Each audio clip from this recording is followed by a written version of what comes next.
Assalamualaikum warahmatullahi wabarakatuh. Alhamdulillah, wassalatu wassalamu ala sayyidina Muhammad ibn Abdillah. Amma ba'.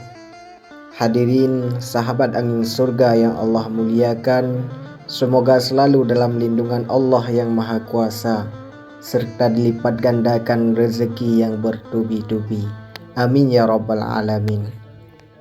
Hadirin sahabat angin surga yang Allah muliakan, sebagaimana kita tahu yang bahwasanya Nabi Ibrahim lahir di tengah masyarakat yang menyembah berhala. Bahkan menurut dalam satu riwayat, ayahnya yang dikenal sebagai Azar adalah seorang pembuat patung-patung yang dijadikan sesembahan oleh kaumnya. Maka sejak kecil Nabi Ibrahim alaihissalam tidak pernah menerima penyembahan kepada berhala. Beliau menggunakan akal yang dianugerahkan oleh Allah untuk mencari kebenaran dan meyakini bahwa hanya Allah, Tuhan yang Maha Esa, yang berhak disembah. Hadirin sahabat angin surga yang Allah muliakan, beliau mengajak ayahnya dan kaumnya meninggalkan penyembahan berhala. Dengan penuh kelembutan, Nabi Ibrahim menjelaskan bahwa berhala tidak dapat mendengar dan tidak dapat melihat ataupun memberi manfaat dan memberi mudarat. Namun dakwah beliau ditolak. Mereka tetap mempertahankan tradisi nenek moyang mereka. Pada suatu hari ketika penduduk pergi menghadiri sebuah perayaan di luar kota, Nabi Ibrahim memasuki tempat penyimpanan berhala. Beliau menghancurkan semua berhala kecil dengan kapak, akan tetapi membiarkan berhala yang paling besar tetap utuh. Kapak itu kemudian digantungkan pada berhala terbesar tersebut. Ketika masyarakat kembali, mereka terkejut melihat berhala-berhala yang kecil sudah hancur. Mereka segera mengetahui bahwa Nabi Ibrahim adalah orang yang sering mengkritik penyembahan berhala. Kemudian Nabi Ibrahim dipanggil dan ditanya, siapa yang melakukan perbuatan itu?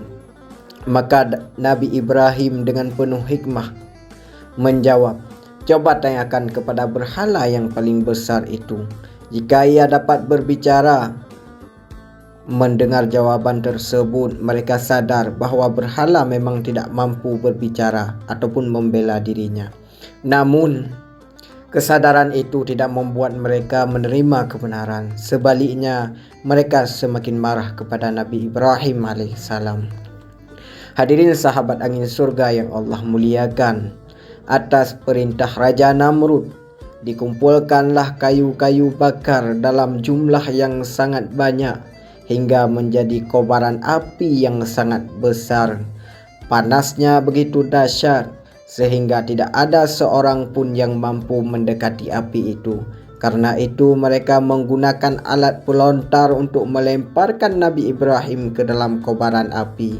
Hadirin yang Allah muliakan, saat itulah Nabi Ibrahim menyerahkan seluruh urusannya kepada Allah Subhanahu wa ta'ala. Beliau tetap tenang dan yakin bahwa Allah adalah sebaik-baik pelindung. Kemudian Allah memberikan mukjizat yang sangat luar biasa kepada Nabi Ibrahim alaihissalam. Allah Subhanahu wa ta'ala berfirman, wahai api, jadikanlah engkau dingin dan menjadi keselamatan bagi Nabi Ibrahim. Surat Al-Anbiya ayat 69. Kemudian seketika itu juga api yang sangat panas berubah menjadi sangat dingin atas izin Allah. Nabi Ibrahim keluar dari kobaran api dalam keadaan selamat tanpa terluka sedikit pun. Itulah mukjizat. Ini menjadi bukti nyata bahwa kekuasaan Allah berada di atas segala sesuatu. Tidak ada makhluk yang mampu mencelakakan seseorang hamba apabila Allah telah melindunginya. Meskipun telah menyaksikan mukjizat tersebut, Sebahagian besar kaum Nabi Ibrahim tetap menolak beriman kepadanya dan kepada Allah. Namun Nabi Ibrahim tidak pernah berhenti berdakwah. Bahkan beliau terus mengajak manusia untuk menyembah Allah semata. Dari keteguhan iman beliau lahirlah keturunan para nabi-nabi.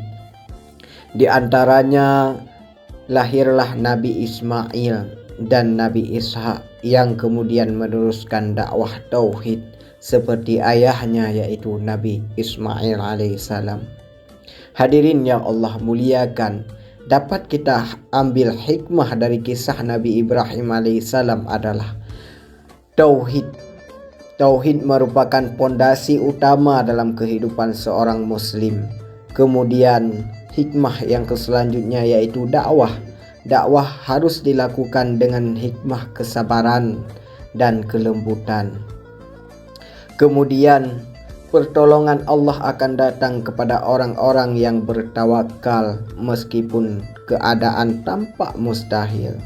Namun kemustahilan itu tidak ada pada diri Allah. Apabila Allah sudah mengkehendaki, maka jadi kun fayakun.